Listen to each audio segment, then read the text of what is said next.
Coming to you from the Deep South, this is the Blue Collar Leadership Podcast.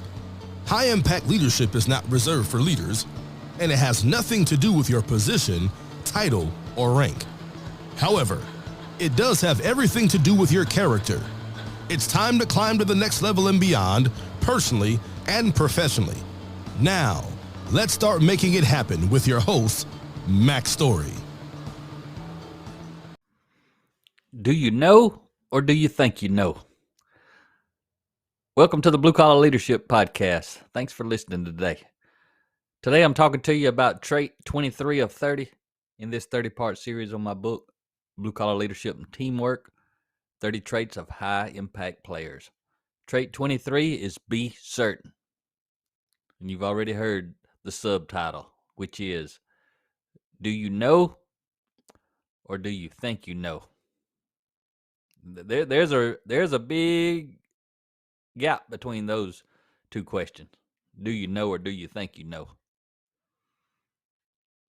I ask those two questions a lot, especially when I was in lean manufacturing. But I still ask them today to a lot of different people I'm talking to. My amazing wife, Rhea Story, happens to be one of them. Because if I repeat something, I want to be certain it's true.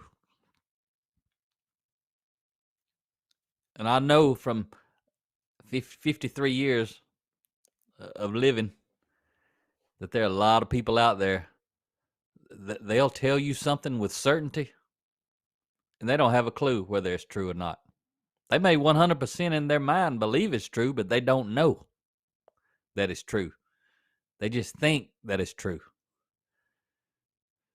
So when people are giving me information, I'm always asking that question. Do you know or do you think you know? And a lot of times, most often, they think it's kind of the same thing. They think they know. So then I'll ask them, how do you know? That's when we start figuring out what's going on. You ask somebody, do you know or do you think you know? And if they just spit the answer out real quick, oh, I know, and start telling you how they know, there's a good chance they know. But if they have to think about, do they know or do they think they know, there's a real good chance they don't know, regardless of what they tell you. So that's when you hit them with that follow-up question. How do you know? And let them start digging into the weeds. And a lot of times they'll figure out they really don't know. They just think they know. But anyway,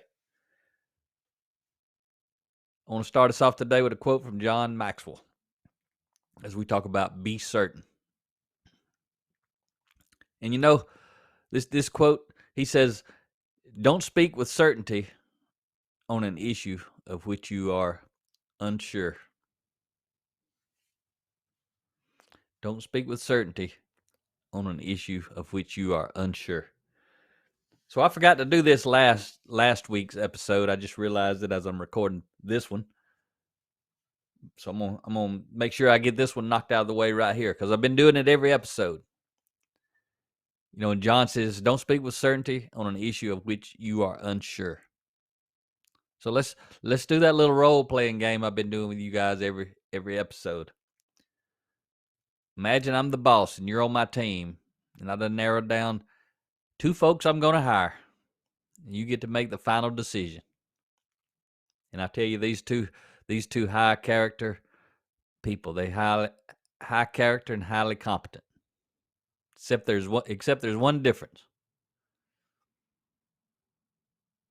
One of them is always certain about what they're telling you. They're not going to spread any rumors. They're not going to spread any gossip. If it comes out of their mouth, you can have confidence that is true, because they speak with certainty. The other one, phenomenal person, equally phenomenal, but you got to be careful about what they say. They may rattle off some stuff without doing their homework. They may give you some advice or some information that's not true. They may jump the gun. They may spread rumors, spread gossip that ain't true. So you get to pick which person you want on your team. You want the one that speaks with certainty? The one that knows what they're saying is true? Or you want the one giving you advice and information that thinks they know what they're saying is true? See how easy this is? When you narrow these principles down to one thing, it's so easy to see the value of each one of these principles, each one of these traits. Be certain. If you want to be a high impact player, be certain.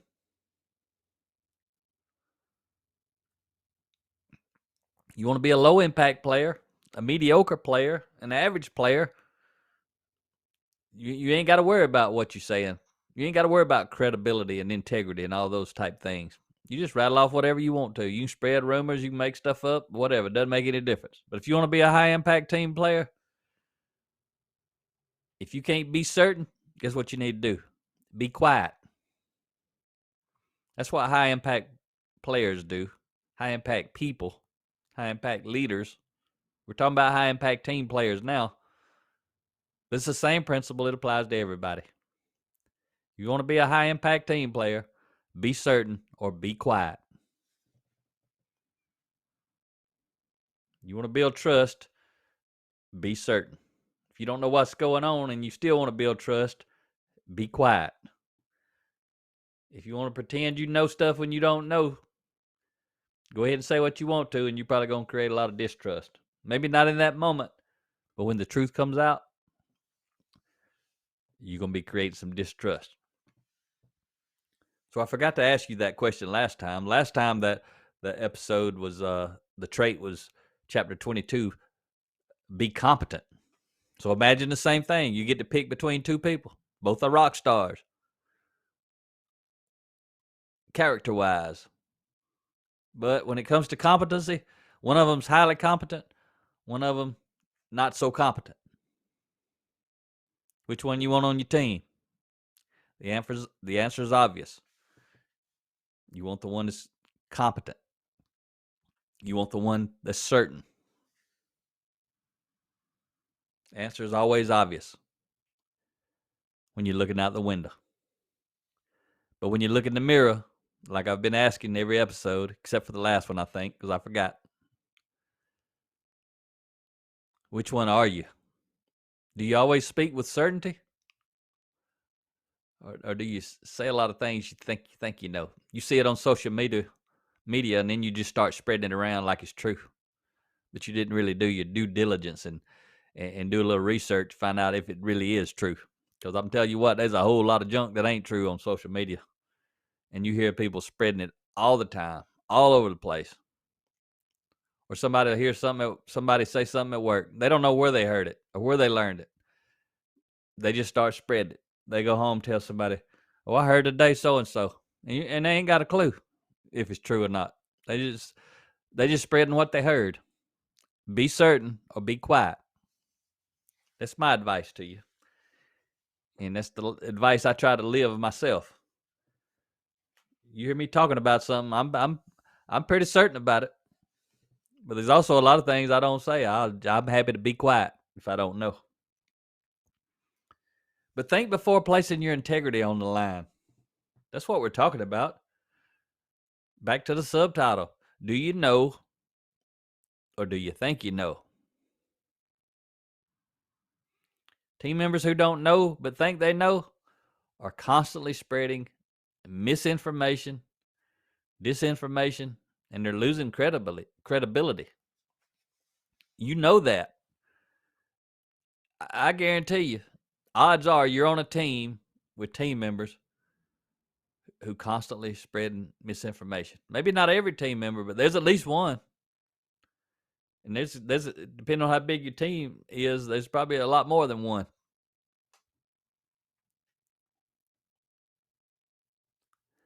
And I've learned the rumor mill isn't something that only occurs on the front lines, where information tends to be scarce. I know my first 10 years, I was frontline entry-level factory worker. I know all about that rumor mill. But as I started working my way up, I didn't realize it was the same way when you start climbing the ladder up through the ranks, especially when I got into the office environment. I thought all those folks were professional. Nope, they're people too. They do the same thing that all other people do. They spread rumors and gossip and all that sort of stuff. But it occurs at every level of the organization because team members at all levels, all the way up to the very top, are subject to say things they believe to be true, but don't know to be true. They don't know. They think they know. They haven't done their homework. But information is scarce at every level, not just on the front lines. It's scarce all the way up. Every level is keeping secrets from the next level. You get to the top, the board's keeping secrets from everybody. I mean, that's just the way it works. A whole lot of scarce information. High impact leaders, though, they keep their team in the know, not in the dark. High impact leaders help high impact team players be certain. They ain't got a lot of stuff to hide because high impact leaders are transparent. They use the team. They use a collective mind of the team to move the organization forward. Low impact leaders, managers of people, they keep people in the dark, not in the know. Most of them living in the dark themselves because they don't know. But they're insecure. Insecure people withhold information. Secure people, high impact players, high impact leaders, they share information. The key here in this chapter, in this trait, is just be certain. Share all the information you want, but be certain it's true. Don't risk your integrity. Don't risk losing credibility. When you say something you believe is true, but don't know with 100% certainty to be true, you've shared a guess, not a fact.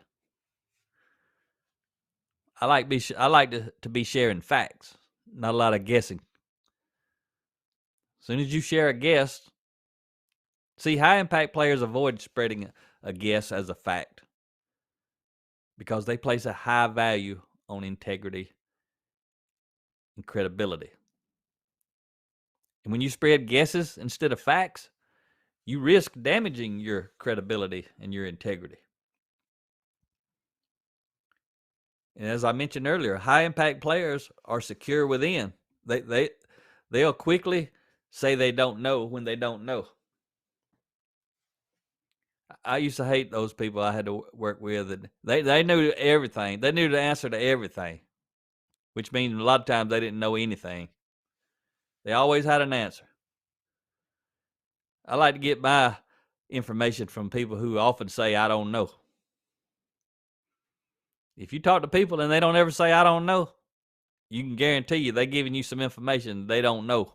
It's true. They just think it's true. And sometimes they know it's not true. They still tell you it's truth. Some people lie on purpose.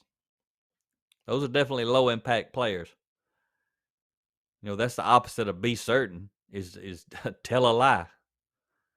I mean, that's one extreme to the other. The two far ends of the spectrum. But low impact players, which are on the other end of the spectrum from high impact players, they tend to be insecure and are much more likely to say they know when they don't know. That's why if you are now or grow yourself into becoming a high impact leader, you want to grow and develop a team of secure people. You know, and I go back to what I say a lot of times. A lot of the organizations I support, they got top leaders who are learning how to transform a culture. They've never done it most often.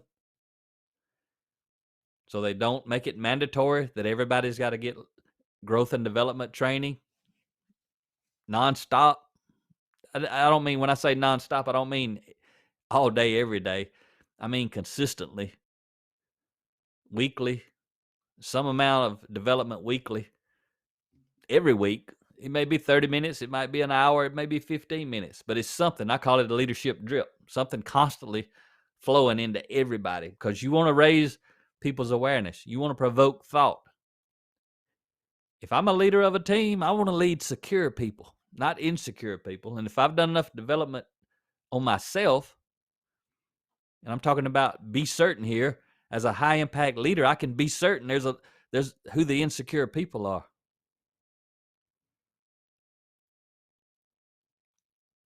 And I don't want insecure people on my teams. So I need to be developing these people, because they're causing a lot of chaos on my team. And again, when I say top leader, it could be top leader of a frontline work crew. You could be leading 4 people, and I'm calling you the top leader. It doesn't matter if I'm leading one person or 10,000 people. My goal is to have as many people on my team be secure. I want them to live and model and exhibit these 30 traits and a whole lot more. I just happen to be talking about 30 in this book, in this series at the moment. That's why I want to be teaching as many traits as I could get people to grab hold of. Every time they grab a new trait and actually start modeling it, start living it, start applying it, start aligning their behavior with that trait, they're a better team member. They're going to help me be a better leader. They're going to be a better team member. Even if your leader's not doing this stuff, if you do it for yourself, you're going to become a better team member for your leader. You may very well pass your leader by.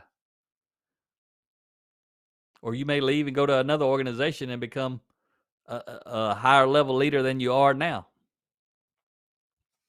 Or you may get your first leadership position somewhere else instead of in the organization you are now. Or you may move from a different department where you are now in the same company, but to a different department and become a leader, because you're leading yourself well. But be certain. You want to build trust. Remember, the foundation of leadership, authentic influence, is trust. It's one simple way to build trust, is be certain. Track down the truth before you spread the rumor, not after. Let me say that one to you one more time. Track down the truth before you spread the rumor, not after. Your credibility and integrity are on the line with every word you speak.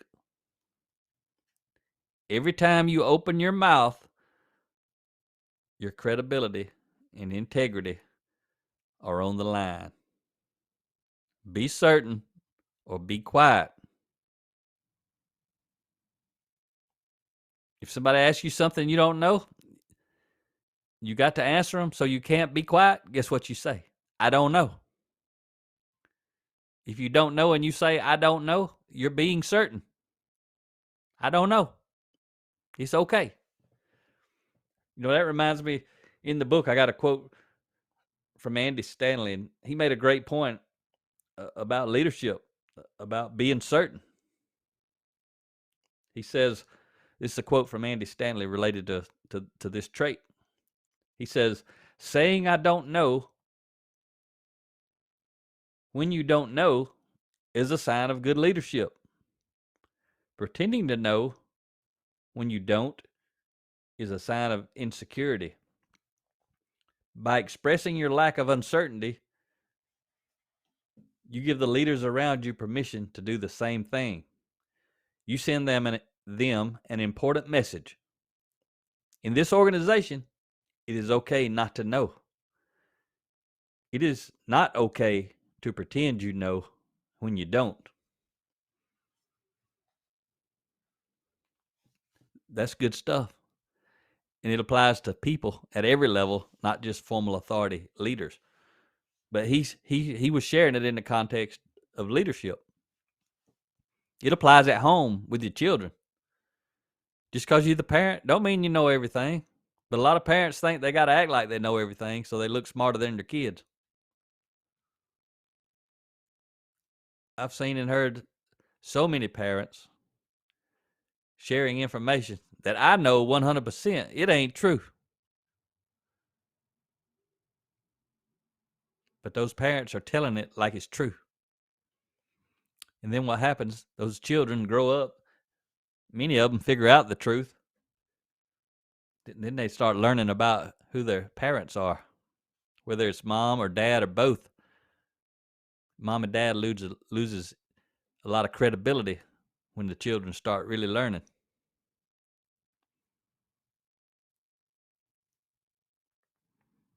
So these principles, these traits, they apply everywhere.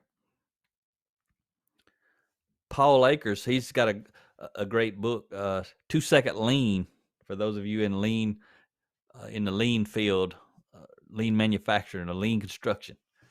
Actually, that reminded me when I said that,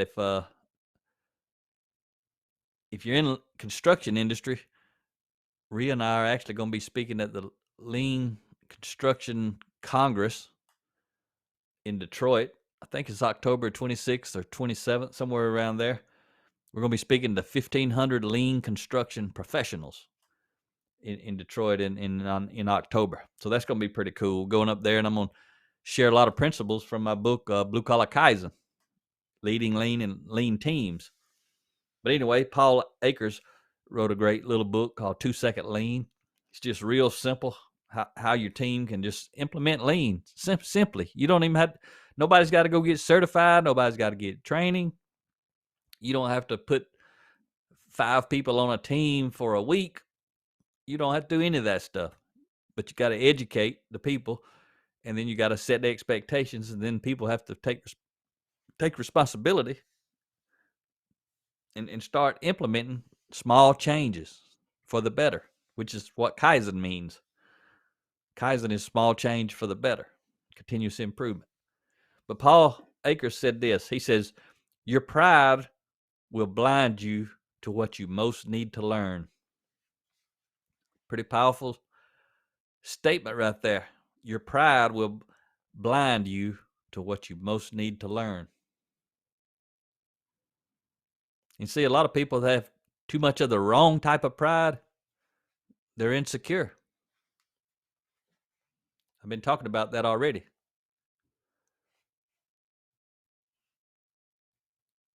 So too much pride, the wrong kind, it's going to blind you to what you most need to learn because you're closed-minded. So you got to be open-minded. Quite often you got to be open-minded. First you got to be humble and think, I may be wrong. You know, and in the book, in my Kaizen book, Blue Collar Kaizen, but also in this book, I share a little bit about it in Blue Collar Leadership Teamwork, in this chapter right here, 23. You know, I share when I used to lead these lean manufacturing process improvement teams through these five-day Kaizen events with 6 to 10, 12 people on a team. And we were always focused on some type of process improvement. So we had to, assemble a team. I start out teaching some character development type stuff on Monday morning, and then we transition into process improvement principles, start teaching them about lean, how to identify waste in the process, eliminate frustration, and improve productivity or reduce downtime, improve quality, improve safety, all kind of things like that. One of the things we had to do is, it was basically like a investigation to start with. We had to figure out what was going on. What's the current state? What's the current process? Because we're going to tear it apart and put it back together again. But we got to know, what is it now? How are things being done now? And a lot of times, with the teams were always mixed with blue collar folks and white collar folks. We had shop floor workers and we had office folks, engineering, inventory control, warehouse folks, customer service folks. Sometimes there were sales people on there, leaders, managers, quality folks, safety folks, just all kind of white collar folks mixed with the blue collar folks, the folks out there doing the work. And a lot of times when we'd be asking questions, the white collar folks, but it was blue collar folks too. It was everybody. It was just people. But the example I'm about to give you, the white collar folks were more prone to do this because most all of them worked with computers all the time. They worked at a desk, had a computer, had a lot of reports and all this stuff. So we start asking questions, and these were not bad people. They're just trying to save some time. So we'd ask some questions, and one of these white collar folks would give us the answer to it. They'd tell me something. In my mind, I'm thinking we got to go out to the shop floor and do some investigating and get all up in the middle of it and figure out what's going on. Because, see, we were going to start making decisions on these answers. So if I'm going to be making decisions, and I'm the lean consultant, which means I'm responsible because I'm a high impact leader. When I go in as a consultant, I'm responsible. So if I'm going to start making decisions, leading a team, trying to influence people to do certain things to improve their processes, guess what I wanted to do? I wanted to be certain. So these white collar folks will tell me the answer to some question. And I say, do you know or do you think you know? Oh, I know. How you know? Oh, we run a report on that every day as a report comes out. Okay. How you know the report's right? Usually there's a pause, just like I just did right there. Usually there's a pause because a lot of times they ain't never even thought about if the report's right. The report's only right if the data that went in to generate the report is actually accurate. And I know from living on the shop floor for lots of years, there's a whole lot of information goes into those reports that ain't accurate. Not because there's bad people, but because things are changing constantly. Usually there's routings, rates, pieces per hour, cycle times, all kind of things that I can just think of off the top of my head that go into reports or are related to reports relative to productivity, downtime. You could be looking at downtime on a machine and it averages, let's say the report says that machine downtime averages 30 minutes. Every time they do a setup downtime, it averages being down 30 minutes. So when we're talking about how long a changeover takes, white collar person looking at a report say it takes 30 minutes. I'm out there on the floor and it takes 5 minutes to get a forklift at the beginning of the changeover. And then it takes 5 minutes at the end to get the forklift back to maybe take a box of parts away or something like that. So we got 5 minutes of forklift on the front end, 5 minutes of forklift on the back end. That's just one little tiny example. That's not changeover time. That's waiting on a forklift. So I know the changeover time is 20 minutes or less. It ain't 30. And that's just one little simple example. But I used to always, it's the questions I asked most during that week, every week that I was leading Kaizen events.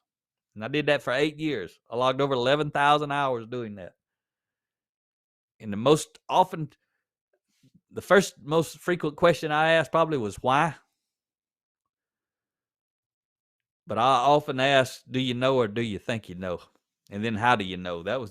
Those questions right there, all of those things were relating to me being certain. And it frustrated a lot of people because a lot of people thought they knew. And what I knew from doing that so many times, they about to find out they don't know. They've been operating all these weeks, months, or years with false data because they wouldn't get out of their office and go to the actual place, do a little investigating, slow down to go fast, and figure out what's really going on. I had one high-level leader tell me one time we had to buy a new machine because we were out of capacity. I knew we were nowhere close to capacity. We just need to do a setup reduction event. And we did it. We doubled the capacity. We found out after we did the changeover event, we were only at half capacity. We didn't need to buy a new machine. They were going to buy a new machine and build onto the building to put the new machine in. That leader who was telling me that day, he was not certain, but I was. And there was some confrontation went on around that, but it didn't matter. We worked our way through it and we figured it out. After that, not only was I certain, everybody in the plant was certain. But if they'd listened to the big dog, everybody would be operating on bad information. Hope you enjoyed today's episode. Be certain. Talk to you next time. Make it happen or someone else will. It might as well be you. Are you serious about taking your career and your life to the next level and beyond? Check out Mac Story's Blue Collar Leadership series books and others, now available on audio, along with paperback and ebooks at Amazon, iTunes, and Audible. Please visit bluecollarleadership.com to learn about Mac's books, programs, special offers, certifications, and more. Thank you for listening to the Blue Collar Leadership Podcast.